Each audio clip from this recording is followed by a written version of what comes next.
Oke, baik. Terima kasih teman-teman. Selamat malam. Selamat bertemu kembali dengan saya Jonathan Sara di dalam acara webinar kita pada malam hari ini.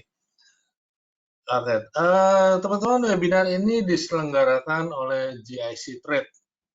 Dan malam ini saya ingin membawakan sebuah materi yang sebenarnya sudah saya sampaikan di acara webinar pada hari Kamis.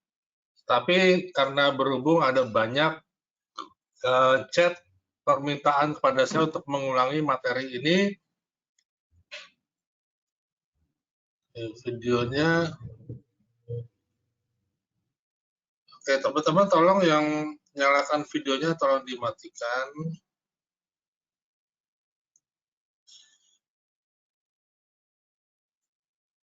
Ya, karena ada banyaknya permintaan dari teman-teman untuk mengulangi karena materi ini simple dan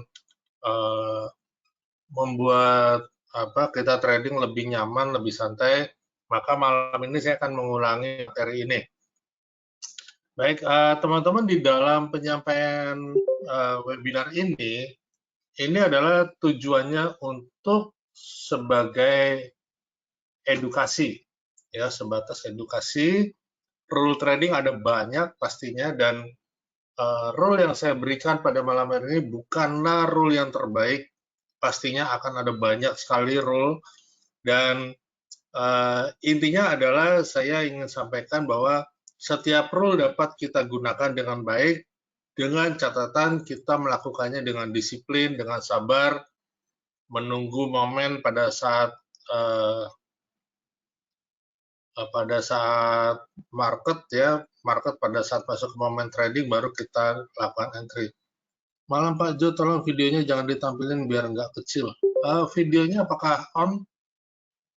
Kayaknya saya matikan videonya, ya.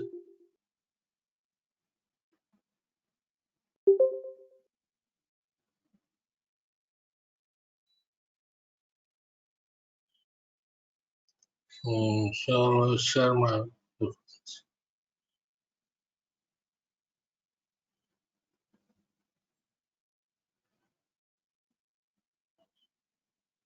Sorry ya.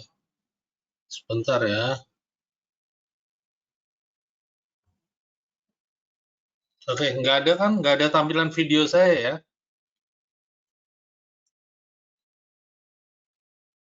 Oke, sebentar, saya cek dulu. Normal ya di sini ya, oke.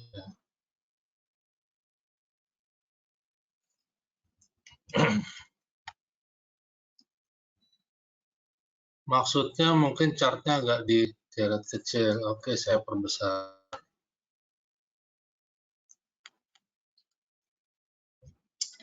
Oke, baik. Teman-teman, ada banyak pendapat di masyarakat bahwa trading forex adalah bisnis yang merugikan. Ada banyak pendapat, katanya survei 90% trader loss. Tapi sampai sekarang saya juga tidak tahu ya itu data surveinya kapan, apakah memang pernah disurvei, apakah bagaimana metode surveinya, saya nggak tahu. Ya, sampai sekarang saya belum pernah mendapatkan informasi yang valid mengenai survei-survei tersebut. Ya, tetapi memang intinya adalah trading ini sangat beresiko. Karena memang kalau teman-teman perhatikan di semua broker, pasti ada statement, ada pernyataan bahwa trading forex atau CFD ini sangat beresiko, Anda bisa kehilangan sebagian, bahkan seluruh dari modal Anda. Ya, memang ini benar. Ya, jadi bagaimana hal ini bisa terjadi? Salah satunya adalah karena kurangnya pengetahuan di dalam trading. Tidak punya skill, tidak punya rule trading, bahkan masih buta dengan bisnis ini, tetapi mendepositkan dana, mempercayakan kepada seseorang yang dianggap master dan sebagainya. Oke, teman-teman, ada banyak juga yang menghubungi saya bahkan juga menawarkan kerjasama untuk mengelola akun-akunnya.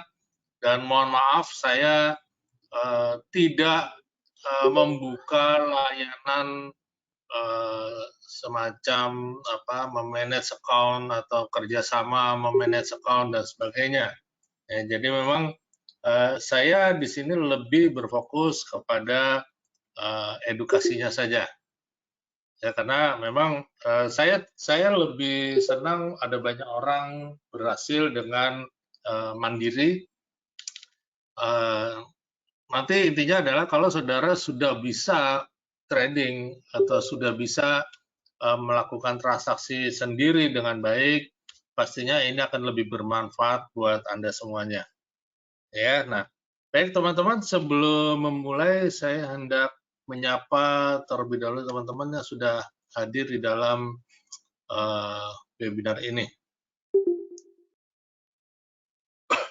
Oke, terima kasih. Selamat malam Bapak Diandra Pravasta, kemudian ada Bapak Adi Irawan, Bapak Anfi, Bapak Angga Wijaya, Bapak Anton Moreta, kemudian ada Bapak Bagus Gede Bayu Dharma Putra, ada Bapak Budi Mansya, Bapak Didik Haryadi, Bapak Joko Mintarso, Bapak Erik Posi, Bapak Ferdi, dan Pak Handi, ya, Pak Gali, Pak Andi Setiadi, kemudian Bapak Hendra Gunawan, Bapak Hendritan, Pak Hengki, Bapak Heri, Pak Hidayatullah, Bapak Iman, Pak Jeffrey Wijaya, Bapak Kasmuri, kemudian Bapak Rukun Christian Yaya, kemudian Bapak Mulyana, Bapak Muhammad Ilham, Bapak Mutia Karim, kemudian Bapak Nugraha, Bapak Nur Budian, Bapak Philip Wijaya, Bapak Renaldi Anto, Bapak Resturi Manzaluku, kemudian Bapak Riyad, Pak Rudi, Pak Saifuddin, Bapak Sunbi Gusmin, Bapak Sunde B. Putra Mandiri, kemudian ada Ibu Tina Nugroho, Bapak Torop Sagala, Bapak William, Bapak Yus Rizal, oke, dan seterusnya.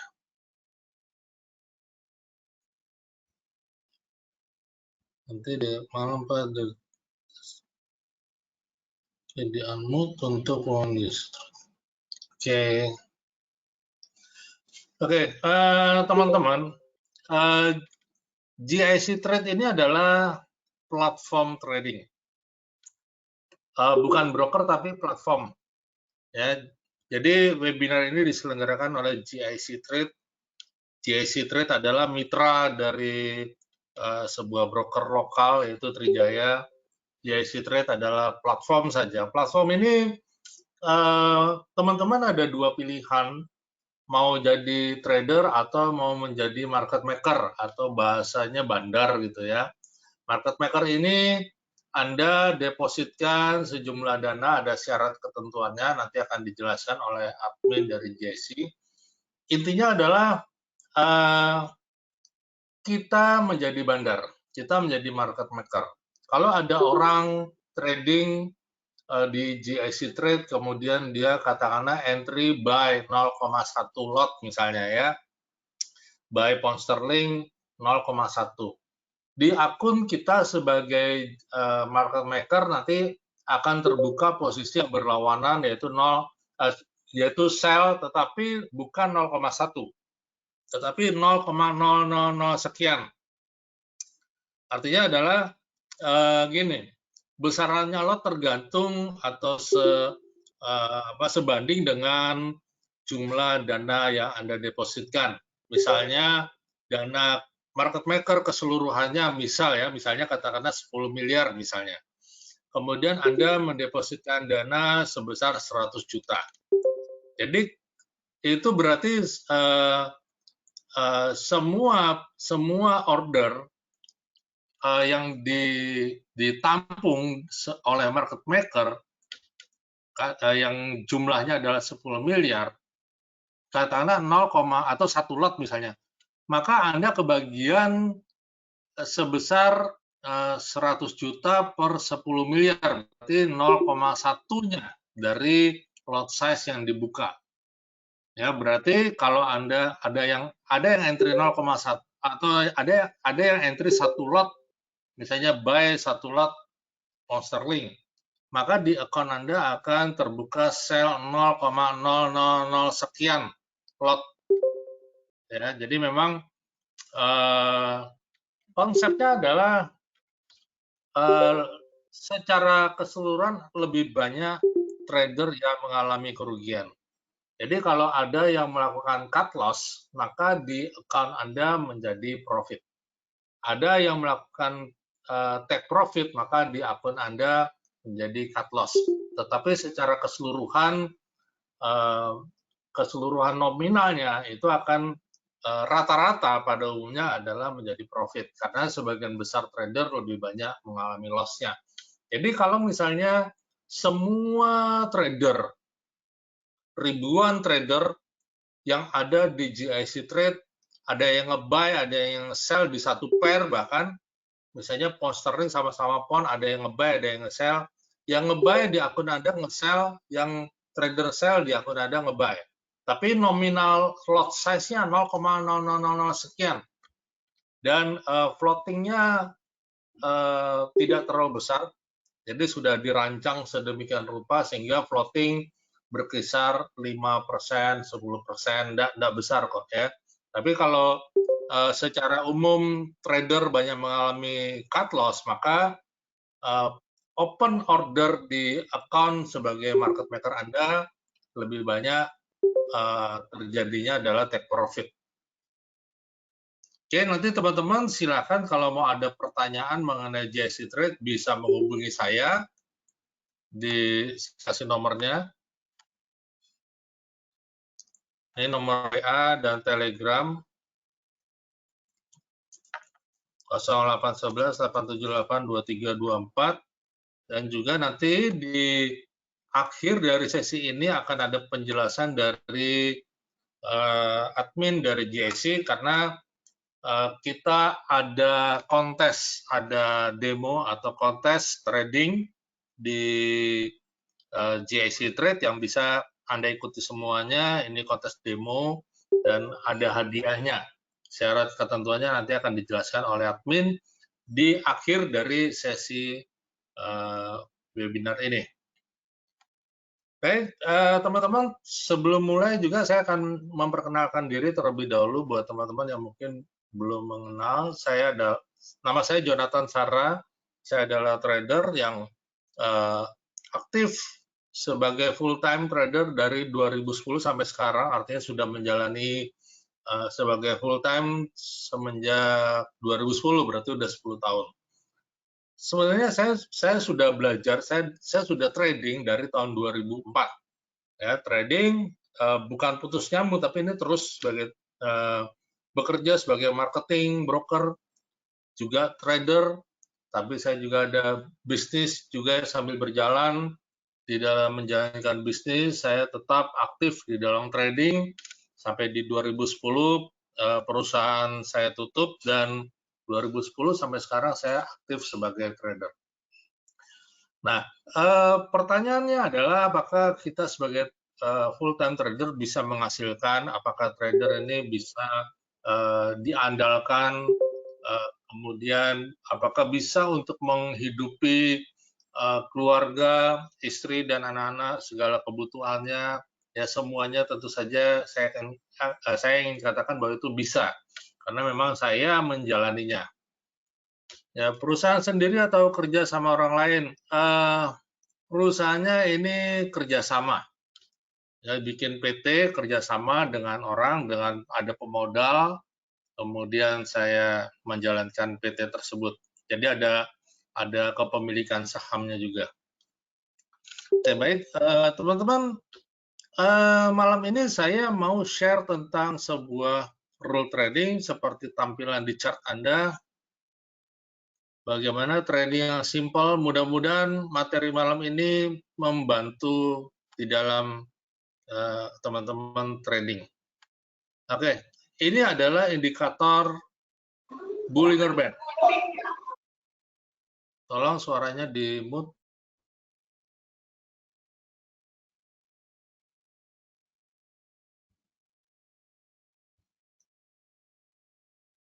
Ini adalah Bollinger Band. Bollinger Band ada di kelompok tren. Ya, dia ada kelompok tren. Tutup dulu. Ini ada Bollinger Band. Bollinger Band ini adalah pita. Bollinger adalah nama penemunya, John Bollinger. Sehingga rule ini menggunakan namanya dan populer dengan nama Bollinger Band. Bollinger Band terdiri dari 3 buah pita, 3 buah garis. Sebenarnya ini juga terbuat dari moving average, tapi lebih berfungsi sebagai support resisten dan juga sebagai pemberi arah tren.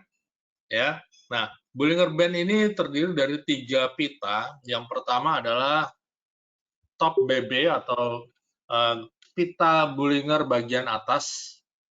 Kemudian ini adalah middle BB atau Bollinger Band bagian tengah atau garis tengah. Kemudian ini adalah low BB atau Bollinger Band bagian bawah. Jadi ada 3 buah garis Bollinger Band ya dalam satu Bollinger Band. Nah, teman-teman, mari kita coba setting. Ada 3 buah Bollinger. Semua dalam periode 50. Kemudian deviasinya 2. Bisa, silakan kasih warna sesuai selera. Ya, periode 2 deviasi, periode 50 deviasi 2. Saya okekan, ini tampilannya warna hijau.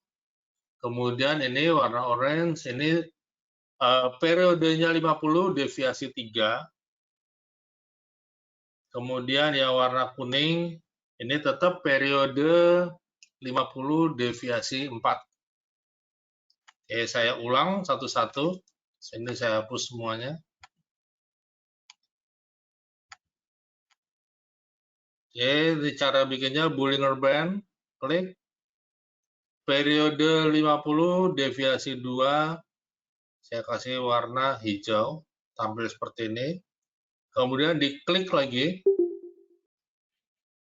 Periode 50 deviasinya 3.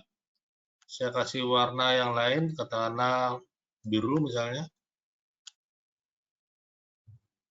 Kemudian Bollinger Band, saya klik lagi, periode 50 deviasi 4. Saya kasih warna yang lain kuning ya, gitu ya. Oke, ini ada 3. Fungsinya adalah cara baca Bollinger Band. Fungsinya yang pertama adalah untuk membaca arah tren. Jadi arah tren ketika garis tengah mengarah atau bergerak naik atas atau naik atau bergerak turun, atau dengan kondisi ketika pita Bollinger Band atau uptrend atau ini bagian atas top BB atau low BB membuka, ini membuka ke bawah, membuka ke atas, ini akan membentuk sebuah tren.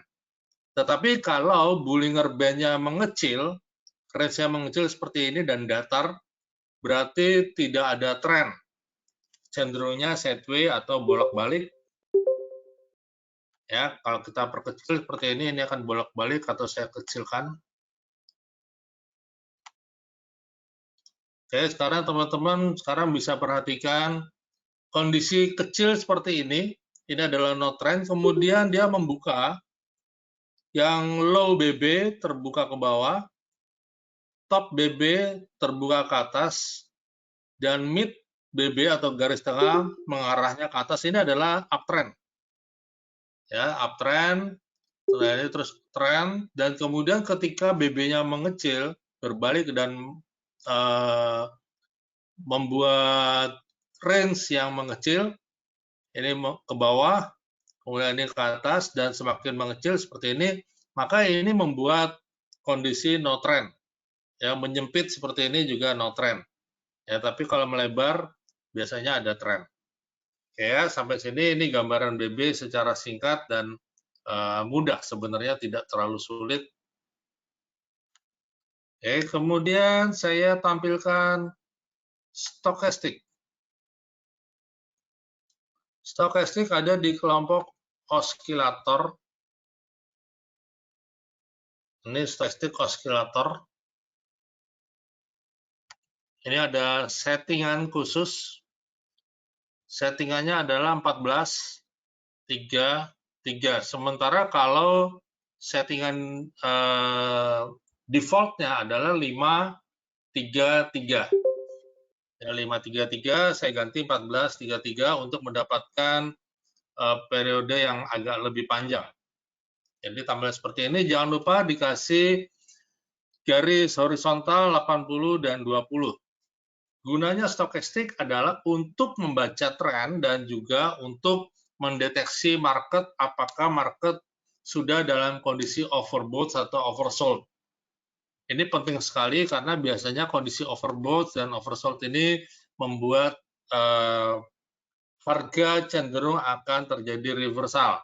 Kalau harga naik, kemudian overbought, biasanya naiknya sudah nggak kuat. Ya, overbought di stokastik ditunjukkan di area di atas level 80. Dan kondisi oversold berada di bawah level 20. Biasanya trader akan menunggu kondisi overbought atau jenuh beli di daerah atas untuk mencari peluang entry sell karena harga sudah dianggap terlalu tinggi. Dan trader pada umumnya juga menunggu di area oversold atau di bawah level 20 untuk mencari peluang untuk entry buy. Ya, jadi akan riskan kalau kita melakukan entry buy ketika stokastik berada di area overbought atau di atas ini. Ya, karena harga dianggap sudah cukup mahal, sudah cukup tinggi, kemudian kita membeli di harga yang sudah tinggi, maka itu menjadi kondisi yang sebenarnya tidak ideal. Ya, jadi konsep dasar jual beli adalah membeli di harga semurah mungkin, yaitu di dalam kondisi oversold di bawah area 20, level 20, dan menjual di harga setinggi-tingginya, yaitu di kondisi overbought di atas 80. Ya, ini konsep dasar dari perdagangan dan ditunjukkan oleh stokastik. Jadi kemudian kita akan yang ketiga kita akan membuka RSI. RSI ada di kelompok osilator Relative Strength Index. Saya ada dua RSI, yang biru adalah RSI 3, yang kuning RSI 8. Bagaimana cara membuat dua data indikator ini di dalam satu jendela atau satu Windows? Karena ada pertanyaan seperti itu, saya coba klik ya, sekarang RSI periode 3 ini akan tampil di window di sini. Kemudian untuk menampilkan atau menumpuk RSI lagi, diklik kiri, tahan di RSI, diklik kiri, tahan, kemudian kita geser, ada agak kotaknya gitu ya. Di bawah kursor ada tanda kotak, kita taruh di Windows RSI ini, kemudian kita lepas, kemudian kita setting periode 8, kita kasih warna kuning. Ini akan menjadi satu jendela atau satu Windows. Demikian juga kalau kita mau menampilkan misalnya stokastik di satu jendela ini, kita geser kiri, tahan, kemudian kita lepas, kemudian kita okekan, maka akan menjadi satu jendela, tampil dalam satu Windows. Demikian juga kalau kita tampilkan lagi, misalnya Williamson Range, kita klik kiri, tahan, geser, masuk kotak ini, kita lepas, akan muncul lagi di dalam satu jendela. Oke, jadi berantakan ya. Dan demikian seterusnya. Oke, saya hapus dulu. Ini beberapa yang nggak diperlukan. Stochastic hapus. Kemudian William Person Range hapus. Oke. Kemudian kalau teman-teman mau memasukkan indikator, oke, ini saya hapus karena gambarnya sama dan yang di atas.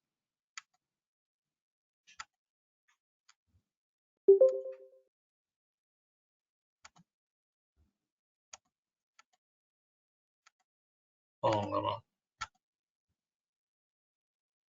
Sebentar, saya hapus dulu indikator relative strength index. Oke. Oke, sekarang kalau teman-teman mau memasukkan moving average, bagaimana moving average? Apakah bisa dimasukkan ke Windows paling bawah?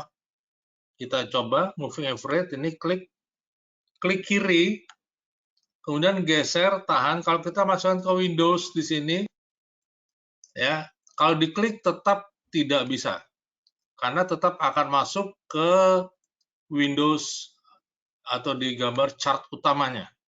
Karena moving average sebenarnya moving ini ada di dalam Windows utama. Tetapi sebenarnya ada cara juga untuk memasukkan ke Windows yang bawah. Sekarang saya coba masukkan moving average, masukkan ke sini, klik kiri, tahan, masukin ke Windows paling bawah. Oke, kemudian di sini ada apply-nya. Apply, kemudian ada previous, coba saya masukin previous. Oke, masuk di indikator di sini. Ya, coba saya masukkan lagi moving 50. Coba ya, saya masukin moving 50. Saya kasih warna agak tebal. Saya kasih warna putih. Oh, sorry, munculnya di atas ya. Ini moving 50 di atas, saya lupa. Oke, moving 50 plus saya masukin previous indicator data. Oke, ini masuk di Windows di bawah. Ya, ini adalah cara untuk kita menerapkan indikator di dalam satu Windows. Ya, nah kalau kita memasukkan katakanlah moving average di RSI, apakah ini bisa dijadikan rule? Tentu saja bisa. Ataukah atau mungkin kita menggunakannya di stochastic moving average? Saya geser lagi ke stochastic. Kemudian ini masuk di previous. Oke. Apakah ini bisa dijadikan rule trading? Tentu saja bisa juga. Ya, bisa dengan beberapa cara sebenarnya. Kalau kita berpotongan atau kita menggunakan rule ketika moving berpotongan dengan RSI atau ini apa stokastik, ya stokastik berpotongan dengan moving. Di sini kita melakukan entry sell, ya kemudian di sini kita melakukan entry buy, di sini melakukan entry sell. Ini juga boleh. Ini menjadi titik entry kita, ya. Ini entry sell kita di sini, ya kita coba. Sekarang teman-teman bisa perhatikan. Karena rule trading sebenarnya simpel, kalau kita mau menggunakannya dengan yang penting disiplin saja, saya yakin bahwa kita bisa menghasilkan yang baik. Oke, ini adalah perpotongan moving 50 dengan stochastic. Di sini adalah entry. Kemudian ini perpotongan, ya entry. Di sini perpotongan. Setiap perpotongan adalah entry. Ini juga perpotongan entry. Ini perpotongan berhenti di sini. Oke, ini potongan entry lagi. Dan ini entry. Ya, ini pun bisa dilakukan, tetapi malam ini saya sedang tidak membahas hal tersebut. Oke, sampai sini ada question. Bollinger ini bisa dikomunikasikan dengan 5 jenis SMA yang Bapak pakai? Bisa. Ya.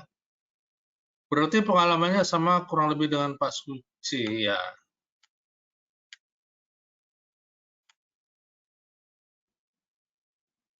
Oke ya, tapi kita coba menyederhanakan dengan tidak menggunakan moving di indikator utama.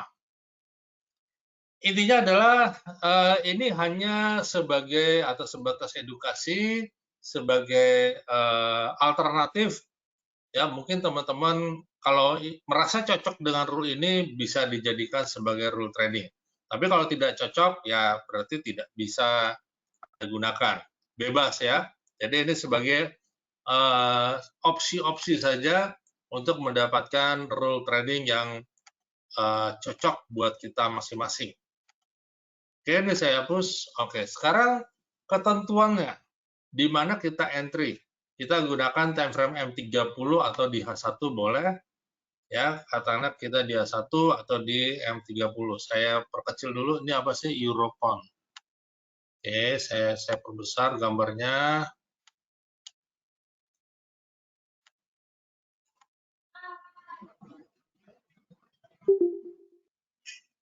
Oke, dari sini saya kecilin dulu ya. Supaya kita bisa lebih melihat banyak contoh.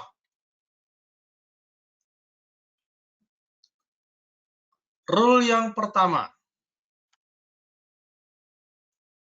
Bollinger Band kita gunakan sebagai titik entry.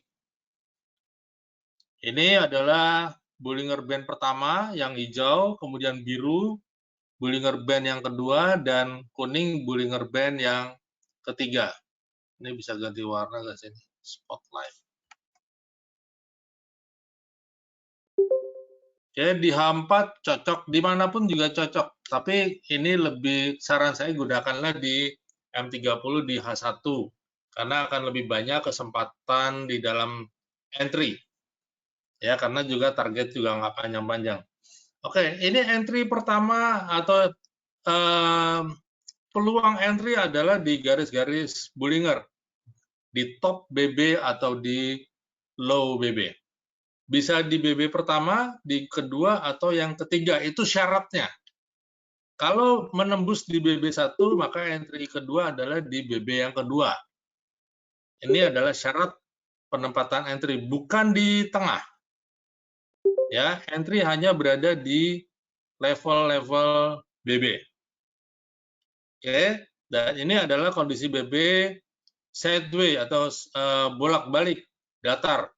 Tetapi teman-teman juga perlu perhatikan sifat dari BB atau cara membaca BB adalah ketika BB terbuka, membuka, ini melebar, BB atas atau top BB dengan low BB membuka, yang atas ke atas, yang bawah ke bawah, dan kemudian bentuk candle seperti ini sedang meniti Bollinger Band, maka ini bukanlah area entry.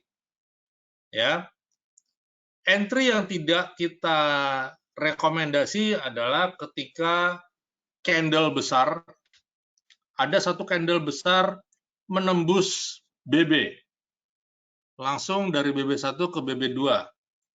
Ya, ini tidak entry, tapi entry menunggu sampai di BB2 atau mungkinkah di BB ketiga. Kemudian pada saat Bollinger terbuka dan candle mengikuti garis Bollinger Band, ini bukanlah area untuk entry. Ya, tapi kalau kita tetap mau entry, tetaplah entry berada di garis BB. Ya, dan ini juga hati-hati seperti ini membuka dan menjadi tren. Ya, ini akan menjadi sering tertipu, ya trader tertipu atau terjebak atau istilahnya kecelek gitu ya, melihat BB sudah di top BB saya entry kok masih naik. Ya, karena memang sifat BB ketika dia membuka melebar ini akan menjadi tren. Teman-teman bisa lihat garis tengahnya saja arahnya kemana, naik atau turun. Oke ya. Nah, kemudian syarat pertama adalah entry di garis BB.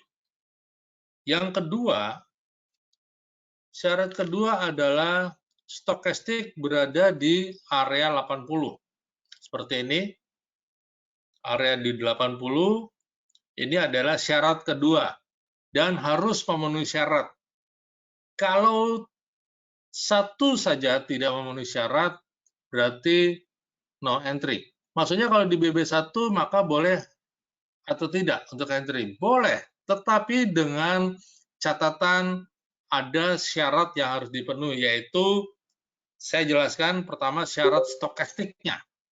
Stokastik harus berada di atas 80. Ya. Oke, ini 80, ini ada di BB1. Ini ada di atas 80, ini ada di BB2. Sekarang mana yang akan kita entry? Ya. Syarat yang ketiga adalah RSI berada di atas 80 atau di atas 90.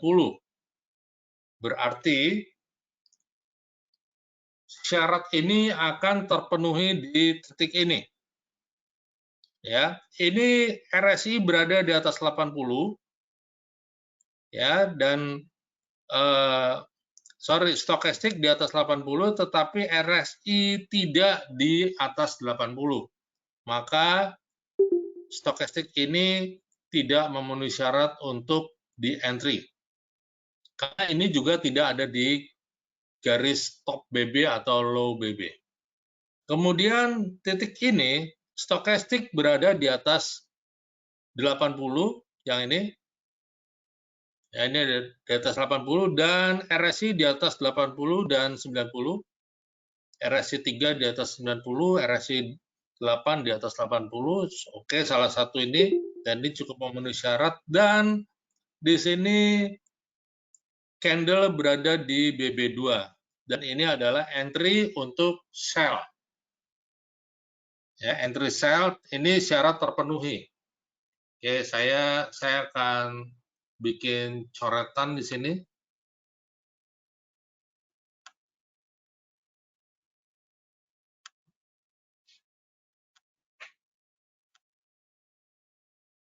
Oke, sebentar.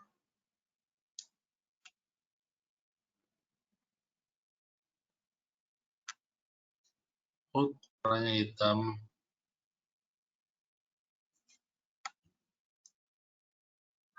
Saya kasih warnanya apa ya?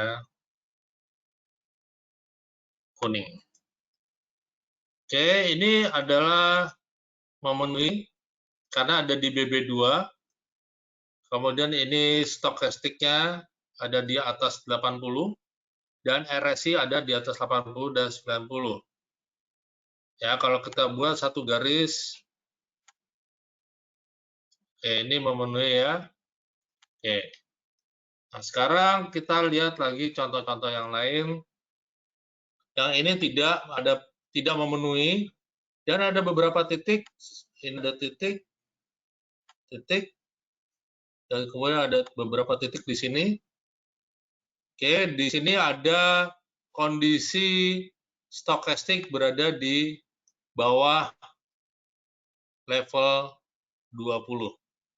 Oke ya. Nah, sekarang teman-teman, seringkali yang terjadi adalah kalau kita menggunakan stokastik sudah berada di low atau di oversold, kita inginnya nge-buy.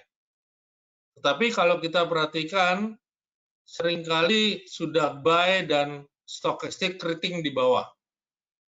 Ya, keriting di bawah. Ada beberapa kemungkinan. Yang pertama terjadi di sini.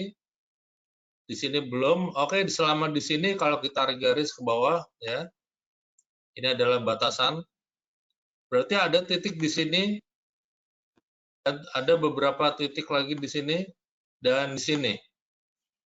Jadi kalau kita tarik garis ke atas, ini adalah titik buy. Namun di sini juga ada lagi, masih di area support di sini. Ke atas, ini juga menjadi entry buy. Ya, masih cukup safe sebenarnya, tidak terlalu floating.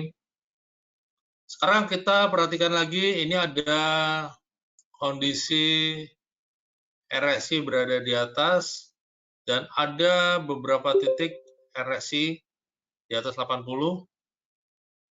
Ini ada beberapa titik di Bollinger, ini juga ada beberapa titik Bollinger, tetapi ini menjadi tidak valid dan tidak valid karena apa? Bollingernya sedang bikin uptrend. Ya. Nah, yang paling bagus adalah ketika Bollinger sedang bikin datar seperti ini. Contoh seperti ini dan seperti ini. RSI berada di atas 80 dan stokastik di atas 80, Bollingernya datar dan ini menjadi entry.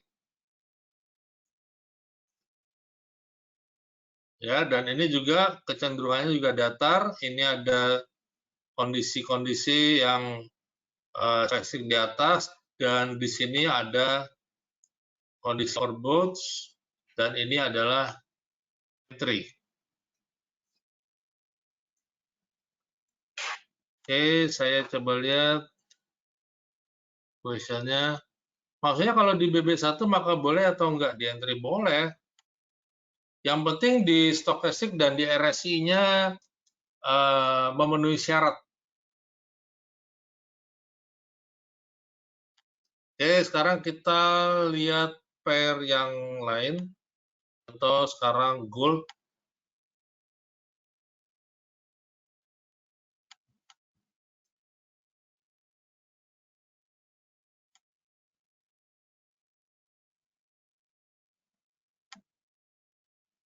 Oke,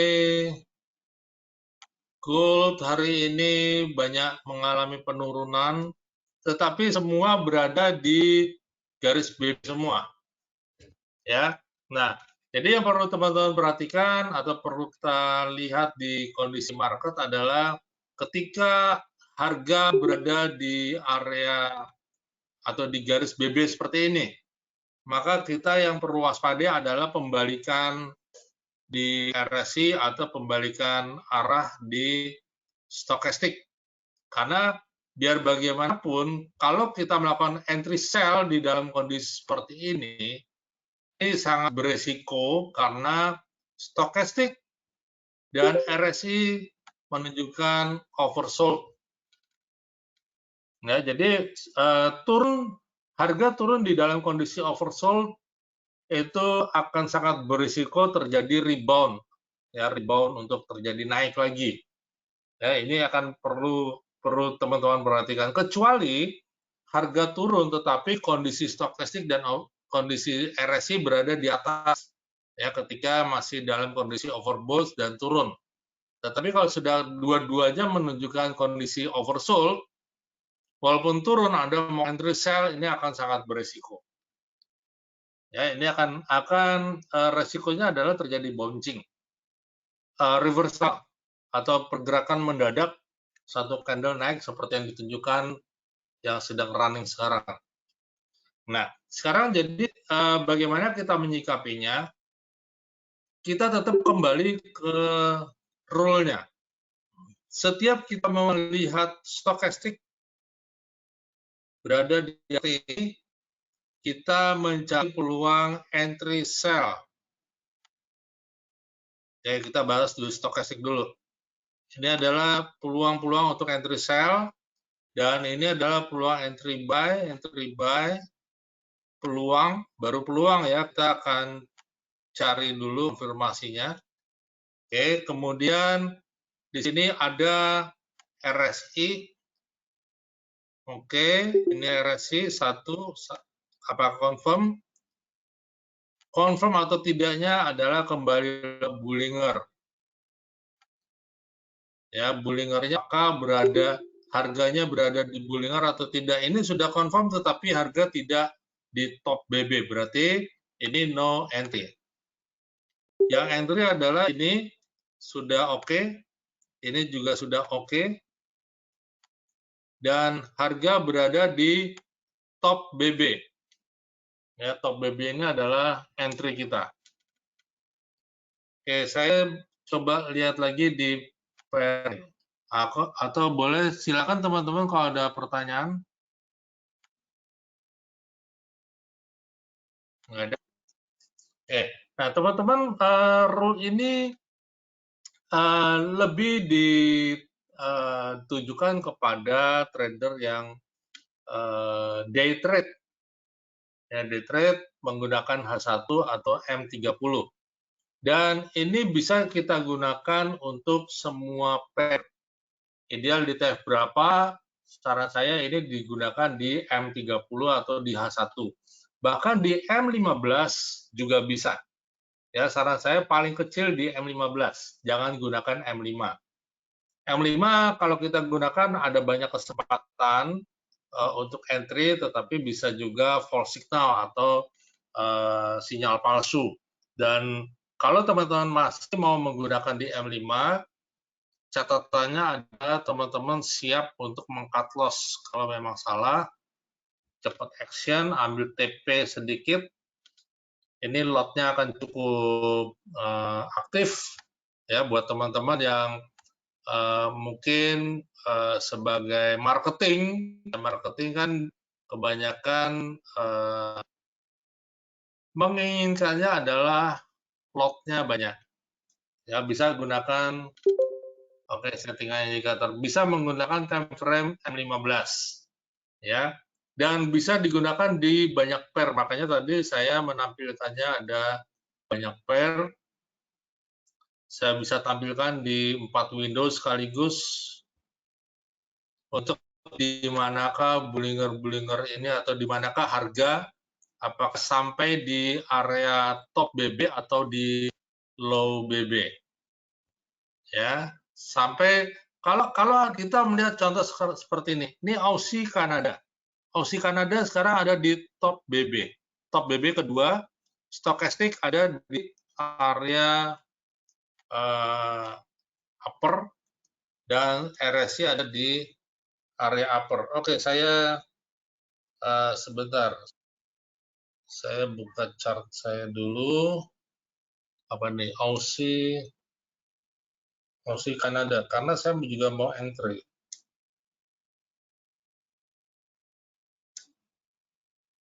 Aussie Kanada. Oke, saya entry sell dulu. Ya. Oke, saya nge-sell nggak terlalu khawatir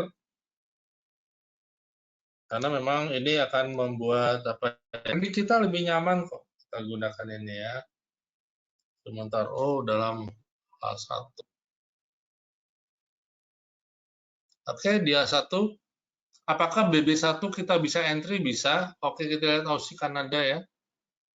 Aussie Kanada kalau teman-teman perhatikan BB-nya ini rata ya. BB-nya ini rata, udah mau profit. BB-nya rata berarti harga area BB1 ini adalah area untuk entry sell. Ya, area entry sell. Kemudian ada lagi yang kedua, kalau harga sampai ke BB kedua, ini adalah sell kedua, teman-teman bisa melakukan averaging di sini. Dan ini adalah sell yang ketiga. Oke, saya ada D1 bisa dibuat patokan range, bisa. Ya, kalau kita menggunakan D1, yang pasti ini akan lebih besar range-nya, akan lebih lama waktunya karena kalau kita melihat pergerakan 2-3 candle ke depan dalam time frame D1 ya pasti kita melihatnya 3 hari, 4 hari ke depan. Nah, tapi kalau kita melihat di dalam H1 ya cukup melihat 2-3 candle ke depan berarti 2-3 jam ke depan. Ya cukup pendek. Kebanyakan dari antara kita adalah nggak kuat nahan floating sampai hitungan harian. Kalau teman-teman trading daily, ya kebanyakan walaupun tidak semua ada juga yang sanggup psikologinya menahan floating sampai 2-3 hari bahkan seminggu. Tetapi pada umumnya kebanyakan mayoritas tidak. Ya, oke, sudah langsung profitnya. Ya. Sekarang coba saya lihat dulu question. Kalau dibuat di daily, apakah bisa? Tentu saja bisa.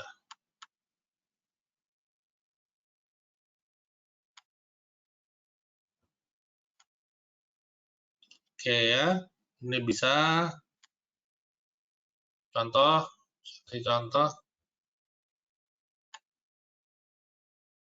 Ini RS sudah di bawah, stokastik berada di bawah, dan RSI berada di bawah. Dan dari sini sampai ke sini peluang untuk mencari entry buy. Oke, saya kasih blok di sini ya. Sepanjang stokastik berada di bawah dan sepanjang RSI berada di bawah. Kita sekarang kayak settingannya nanti kita akan lihat. Oke, batasannya sampai di sini sampai di sini. Oke, yang saya kasih batasan ini adalah area entry buy untuk time frame daily. Daily ya. Jadi bisa juga digunakan di dalam time frame daily. Tapi kalau kita gunakan time frame daily, kelebihannya adalah potensial profitnya akan lebih panjang.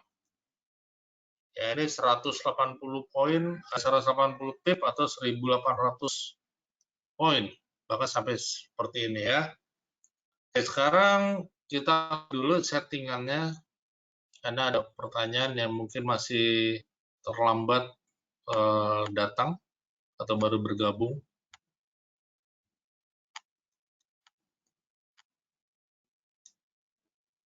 Oke, saya bagus ya. Aussie Kanada M30. Oke, sampai bagus. Nah, teman-teman, saya ada akun sendiri yang saya buka di handphone saya dan saya entry sell Aussie Kanada di 0.93396. Tadi di dalam presentasi ini saya melihat harga berada, stokastik berada di sini. Ini adalah stokastiknya sampai di sini. Stokastik, kemudian RSI berada di sini. Ya, dan harga berada di B2 dan saya entry dan sekarang sudah profit. Saya entry di 0.93396. Ya, sekarang 93396 sekarang 93332 dari 39 ke 32. Oke, sudah 50 poin. Lumayan ya 50 poin. Saya close, bolehkah saya close? Saya close ya. Clear posisi the profit. Ya. Jadi oke, saya ada akun di broker yang lain. Untuk setup SLTP, oke, saya ulangi dulu untuk settingannya. Ini BB, periode 5, deviasi 2, yang warna hijau, kemudian yang warna orange, 50 poin dapat buat ngopi, buat jajan bakmi ayam. Ya, periode 50, deviasi 3, yang orange, kemudian yang kuning, sama periode 50, deviasi 4. Kemudian stokastiknya ini 1433. Ini periodenya 1433. Kalau defaultnya adalah 533, ini saya ganti 1433. Dan ada levelnya juga, jangan lupa 20 dan 80. Kemudian RSI-nya ada 2, RSI 3 dan RSI 8. Ganti periodnya saja. Yang lain-lainnya enggak. Ya, ini 8 yang kuning, levelnya dibuat 90, 80, 50, kemudian ada 10 dan 20. Gunanya untuk mendeteksi kondisi overbought atau oversold. Oke, kemudian SLTP-nya. Yang pertama adalah TP. TP-nya kalau di dalam time frame 30, TP-nya adalah di garis tengah.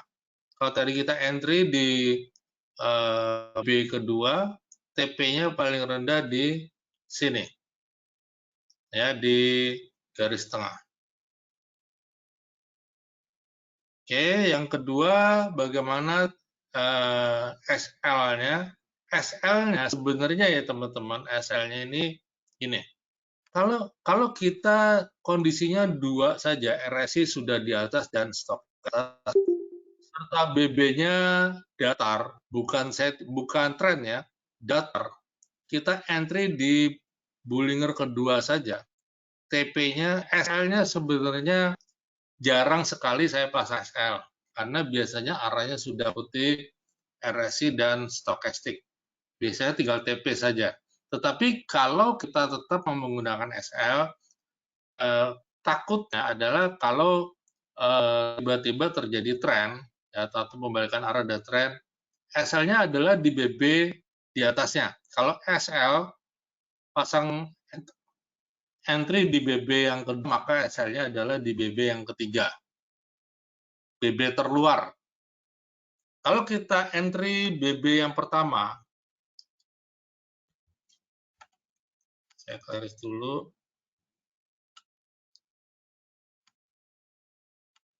Ya, ini BB pertama, kita entry di sini. Maka SL tertingginya ada di luar. Dan TP-nya ada di BB tengah. Ini TP supaya kita bisa membedakan. Oke, ini TP1 dan ini adalah TP kedua, yaitu di BB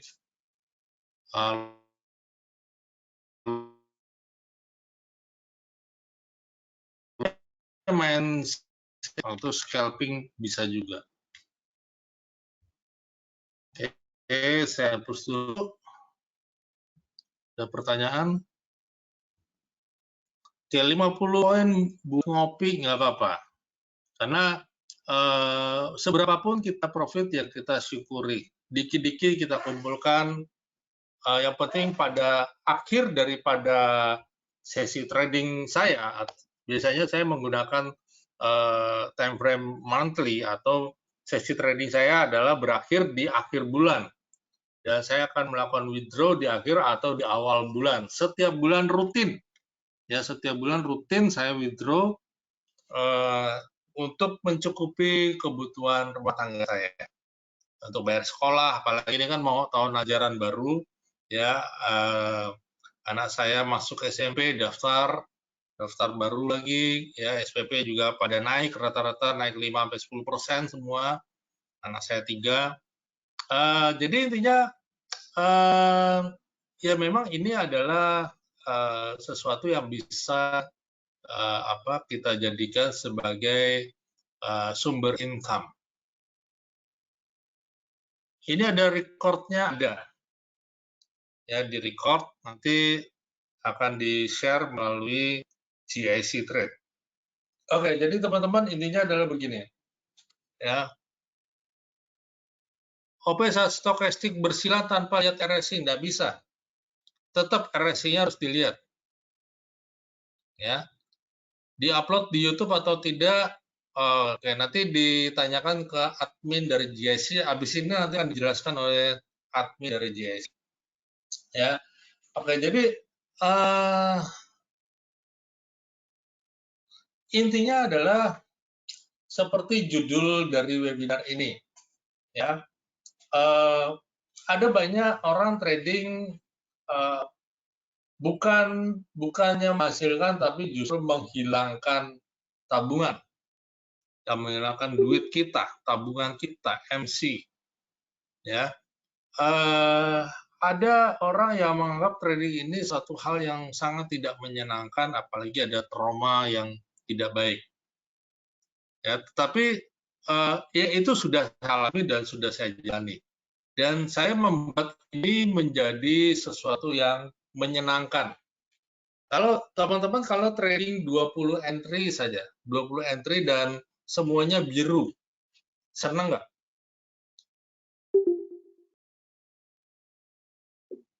Ya, pasti senang. Ya. 20 kali entry, saya barusan juga entry satu entry profit selesai. Ya, selesai tadi barusan trading Aussie Kanada. Aussie Kanada entry, bentar saya lihat dulu di yang hari ini. Oke. Aussie Kanada saya barusan entry 0.93396. Kemudian clear posisi di 0.93335. Saya tunjukin tadi entry saya di sini. Tepatnya di 0.93396.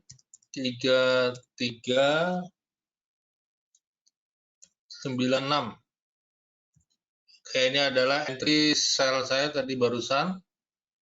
Seperti di sini. Dan clear-nya ada di, saya buat dulu.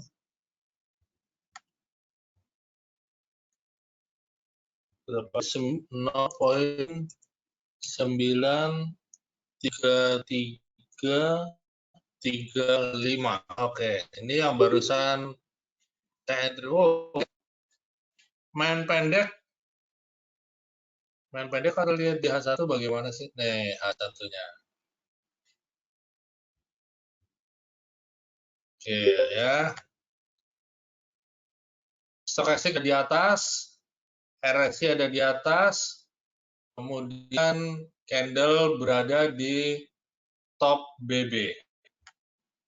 Dan saya entry hanya di sell di sini. Kalau open sell sekarang bisa Pak Pawi? Nggak bisa. Udah bukan di top BB. Ya saya clear-nya di sini. Pendek, tapi kalau kita lihat di M15 akan lebih kelihatan. Ya. Wah, M15 akan kelihatan lebih kelihatan benernya. Ya, kalau teman-teman mau trading di M15, tadi sebenarnya saya entry sudah agak terlambat. Ada dinding di sini sebenarnya harusnya tadi ya. Atau kalau di M5 kayak kecil ini udah nggak pas ya. M15 tadi saya lihatnya di M30 dan di H1. M30 entry hanya segini. Dapatnya berapa poin itu? 45. Oke, sekarang tadi pertanyaan siapa nih barusan? Tadi dia satu candle-nya tidak menyentuh deviasi 1. Apa benar, Pak? Iya, nggak menyentuh. Tapi kan contohnya di M30 tadi. Ya, waktu saya presentasi sebenarnya di M30. Kan lagi kita ngomong nih tadi kan. Saya lagi menjelaskan di M30 ini ada kondisi seperti ini. Stokastik di atas 80. Kemudian RSI juga selalu bermain di atas 80. Dan ternyata ada di BB kedua, lalu saya entry. Ya, saya dan langsung clear 45 poin atau 45 pip ya. Istilahnya apa, mau pip atau poin. Ya, pendek. Coba saya lihat dulu question-nya. Ada yang kelewat.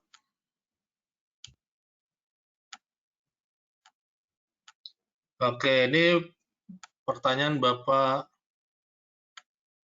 Oh, nanti akan diupload di YouTube ya. Teman-teman, ini akan diupload di YouTube JIC Trade. Kemudian pertanyaan Mr. Pak mau tanya, saya kan main trading forex non-stop 24 jam. Gua pantau.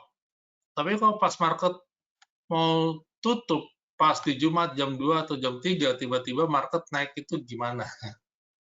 Aduh, ini siapa sih ini? Mr. X. Oke, ini ada chat namanya Mr. X. Mungkin tidak mau disebut namanya. Oke, nggak apa-apa. Jadi, Mr. X ini trading memantau forex 24 jam non-stop. Waduh, tenaganya luar biasa. Buat Mr. X, ya saran saya apa ya, tetaplah namanya trading, namanya kita hidup, ya perlu gerak, perlu olahraga, perlu sosialisasi. Kalau 24 jam non-stop ini akan sangat melelahkan, sangat apa ya, beresiko juga buat kesehatan.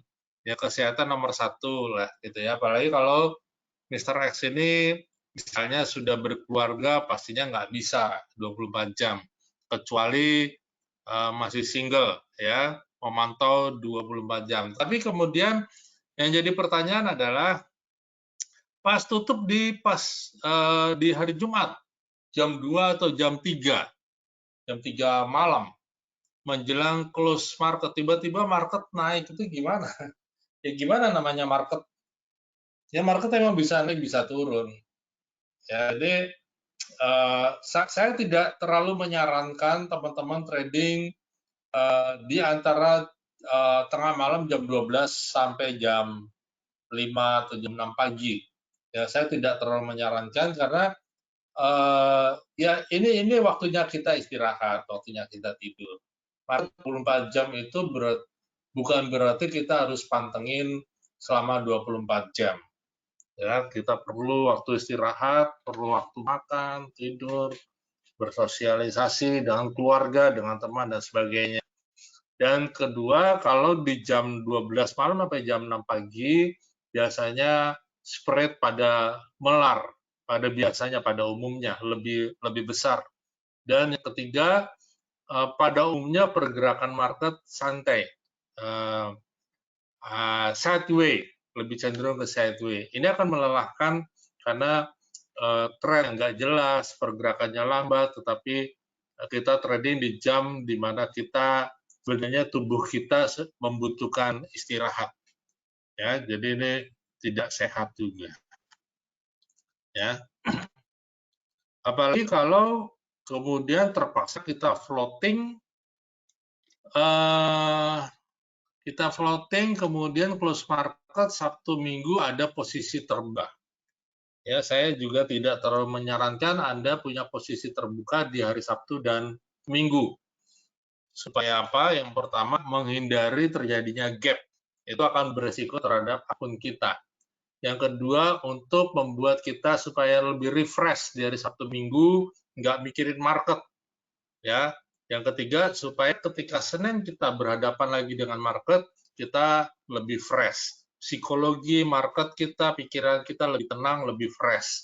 Nah, ini akan sangat dibutuhkan untuk hal tersebut. Oke, kemudian masih muda Pak, jadi emang hidup dari forex kadang sampai pagi. Ya, Mr. X, saya sangat menghargai dan saya juga pernah mengalami hal tersebut. Ya, tetapi sekali lagi begini, cobalah kita memanage dengan lebih sehat, bukan aja akun kita, tetapi juga hidup kita. Trading atas nama perjuangan hidup, atas nama kejar setoran, ini juga tidak sehat. Saya ngomong gini karena saya pernah mengalaminya. Ya, bagaimana saya memang harus butuh setiap hari antara 1 sampai 1,5 juta setiap hari harus saya bawa pulang karena untuk kebutuhan berobat. Ya, saya alami tahun 2006 dan sangat melelahkan, sangat capek, sangat stres dan sangat beresiko terhadap kesehatan juga terhadap akun. Ya, kemudian trading juga guna dana bebas. Settingan ini bisa di time frame berapa saja Pak? Pertanyaan dari Pak Kadek yang best nya maksud saya. Gunakan di M30 dan H1. Ya, dua ini saja. Di time frame besar silakan kalau memang trading kita menggunakan swing trade atau long term, semi long term. Oke, baik teman-teman, materi ini simple dan silakan nanti kalau ada pertanyaan lebih lanjut bisa ke nomor Telegram saya. Telegram ini WA sama 0811 878 2324. Dan materi cukup sekian mungkin dari saya dan Habis ini akan dijelaskan oleh admin dari GIC Trade mengenai kontes trading. Oke, saya persilahkan buat Min dari GIC Trade. Terima kasih teman-teman, saya mohon undur diri. Selamat malam, salam profit. Silakan. Halo, terima kasih Pak Jo. Ini saya dari JIC Trade. Pertama, aku cepat aja nih karena udah malam. Aku mau share mengenai kompetisi demo trading yang akan diadakan khusus dan spesial untuk yang mengikuti webinar kali ini. Jadi untuk yang tadi masukin webinar ini lalu masukin email, kita akan email mengenai detail acaranya. Nah, ini aku juga akan copy di chat untuk JIC Trade Demo Account Competition untuk detailnya dan cara daftarnya. Sebentar. Ya, itu aku udah copy. Kalau ada pertanyaan seputar JIC Trade atau seputar competition, bisa ditanyakan ke aku sekarang. Kalau yang belum tahu, JIC Trade itu merupakan platform, tadi udah dijelaskan oleh Pak Jo, platform trading, di mana kalau di tempat lain itu trader itu tidak diuntungkan karena melawan perusahaan dan segala macam company-nya. Di kita ini peer-to-peer trading, jadi lebih adil secara ekosistemnya karena bisa masuk sebagai trader maupun market maker.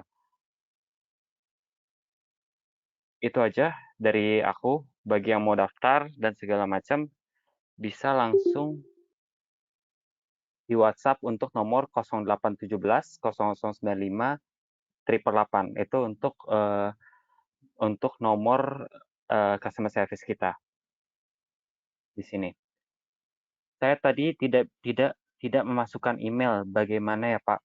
Bisa dikirim Pak emailnya ke nomor ini, nomor yang 0817 0095 888 sama namanya. Nanti aku kasih exception untuk Bapak. Lalu ada pertanyaan lagi dari Sunbi Gusmin. Trading harus di major rate maksudnya bagaimana? Nah, jadi dalam forex itu ada major rate, tunggu sebentar aku copyin. Ini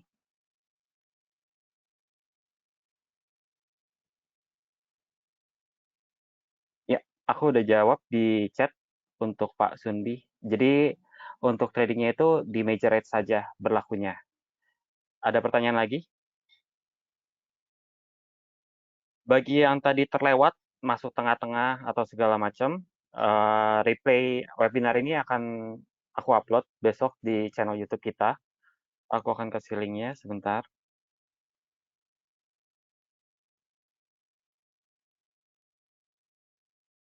Selamat malam, Pak. Mau nanya, Pak. Ya, boleh. Kalau untuk trading forex itu biasanya berapa jam sih maksimal kita trading? Ataukah kayak saya kan itu dari pagi sampai ke pagi lagi kan tradingnya. Nah, apakah waktu yang saya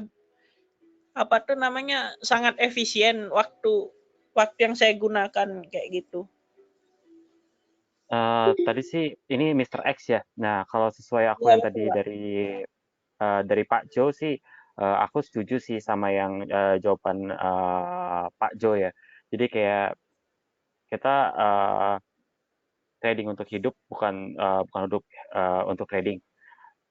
Jadi sama lah sama si Pak Jo. Nah, ini untuk channel YouTube JIC Trade, dan kalau teman-teman ingin kontak JIC Trade lebih jauh, terus mengenal komunitinya, membernya, bertanya seputar JIC Trade, itu bisa bergabung bersama di channel official Telegram kita. Aku copy di sini.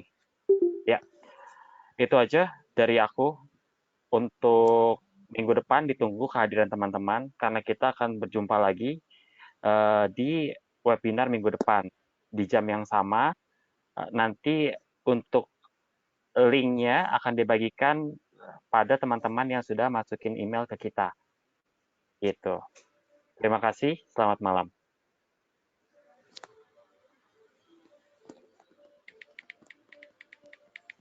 Terima kasih teman-teman semuanya, selamat malam. Sekali lagi buat teman-teman yang mau bertanya seputar trading, analisa, teknikal, fundamental, kemudian bagaimana cara trading, dan sebagainya, bisa nomor ke saya 0811 878 2324 ke WA atau Telegram. Kalau memang memerlukan advice telepon juga nggak apa-apa. Ya. Oke, terima kasih teman-teman. Selamat malam. Salam jumpa kembali minggu depan.